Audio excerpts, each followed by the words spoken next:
SIP करने के बावजूद 99% लोग करोड़पति क्यों नहीं बन पाते? क्योंकि भाई साहब कंपाउंडिंग का मैजिक तब शुरू होता है जब लोग थक के एसआईपी बंद कर चुके होते हैं। हर कोई शुरुआत करता है जोश से, किसी का वीडियो देख के। 2-3 साल तक रेगुलर एसआईपी चलती है, फिर मार्केट गिरती है और एसआईपी बंद। और फिर बोलते हैं म्यूचुअल फंड सही नहीं चल रहा भाई साहब। अरे भैया, फंड सही है, आपका पेशेंस का एक्सपायरी डेट गलत है। पार्ट बाय पार्ट फिर से समझाता हूं। सबसे पहले पार्ट में कंपाउंडिंग समझाता हूं एग्जांपल से। एक सिंपल एग्जांपल लेते हैं। मान लो आप हर महीने 5,000 रुपए एसआईपी करते हो और 12% एवरेज रिटर्न मिल रहा है। अब पहले 5 साल में आपका इन्वेस्टमेंट का पैसा 3 लाख रुपए, लेकिन कॉर्पस बनता है सिर्फ 4 लाख रुपए। प्रॉफिट कितना हुआ? 1 लाख के आसपास। और यही लोग बोलते हैं इतना स्लो ग्रोथ, छोड़ो यार क्या एसआईपी करना। पर रुकिए भाई साहब, शो अब शुरू हुआ है। 10 साल में वही 6 लाख इन्वेस्ट होगा तो आपका टोटल पैसा बन जाता है 11 लाख, जिसमें प्रॉफिट हुआ 5.5 लाख के आसपास। अब कंपाउंडिंग ने गियर पकड़ लिया है, ये समझो। 20 साल बाद वही 12 लाख इन्वेस्ट होके बन जाएगा 49 लाख। प्रॉफिट कितना? 37 लाख। और 30 साल बाद 18 लाख की एसआईपी बन जाएगी 1.76 करोड़। प्रॉफिट कितना? 1.5 करोड़ के लगभग।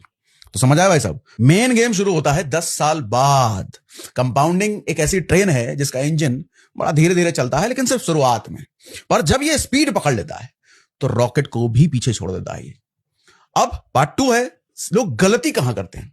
अब जरा सोचिए कि अगर कोई 8 साल बाद एसआईपी बंद कर दे, वो कंपाउंडिंग के गेट तक तो पहुंच चुका है, पर अंदर घुसने से पहले ही वो वापस लौट आता है।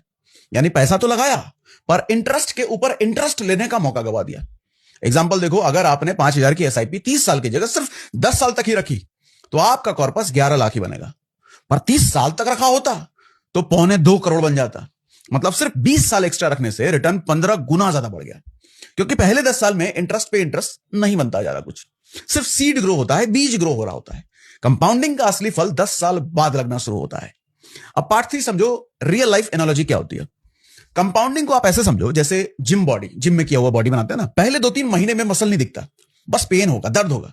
लोग बोलेंगे तेरा कुछ नहीं हो रहा भाई, छोड़ दे ये सब, क्या कर रहा है। पर जो 2 साल तक जमे रहेगा, करता रहेगा, उसका ट्रांसफॉर्मेशन सबको दिखने लग जाता है।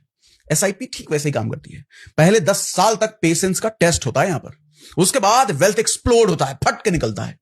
कंपाउंडिंग स्लो लगता है, पर जब तक वो फास्ट नहीं हो जाता तब तक सिर्फ एक बार वो हुआ फिर तो रॉकेट है वो। अब चौथा पार्ट सुनो। 100 रुपए वाला उदाहरण फिर से समझाता हूं। एक छोटा सा एग्जांपल लेते हैं। 1000 रुपए एसआईपी पर मंथ। अगर 10 साल तक 1000 रुपए की एसआईपी आपने करी तो 12% का कैगर अगर आप मानो तो 2.3 लाख हो जाता है। 20 साल तक अगर आप रखोगे तो 9.8 लाख हो जाएगा। 30 साल तक रखोगे तो 35 लाख हो जाएगा। मतलब 12,000 सालाना डाल के 30 साल बाद 35 लाख। अब इमेजिन करो कि 10,000 रुपए पर मंथ अगर हम डालते हैं तो 3.5 करोड़ बन जाएंगे। यह है कंपाउंडिंग की ताकत, जो पेशेंस वाले लोगों को रिवॉर्ड करती है हमेशा, और जल्दी छोड़ने वाले को हमेशा ही पनिश करती है। अब पार्ट 5 भी समझ लो। मार्केट गिरने पर लोग एसआईपी बंद क्यों कर देते हैं। देखो, मार्केट गिरा, एसआईपी बंद। मार्केट बढ़ा, एसआईपी स्टार्ट। भाई साहब, ये एसआईपी नहीं है, ये मूड स्विंग प्लान है आपका।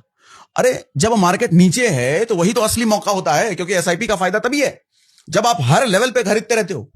मार्केट गिरे तो आप ज्यादा यूनिट्स खरीदो, मतलब डिस्काउंट पे इन्वेस्टिंग करो। एसआईपी का पावर गिरते मार्केट में है, बढ़ते मार्केट में तो सब इन्वेस्ट करते हैं और वहां उनको फायदा भी नहीं मिलता। अब पार्ट 6 समझाता हूं। अल्टीमेट मेरा मैसेज क्या है।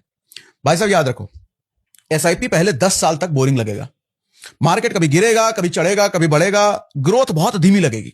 लेकिन अगर आप रुके रहे, कंसिस्टेंट रहे, तो 10 साल बाद ग्राफ रॉकेट बन जाता है। पेशेंस से जो कमाया जा सकता है भाई साहब, वो पैसे से नहीं कमाया जा सकता, और वही लेगेसी बनती है आगे चल के।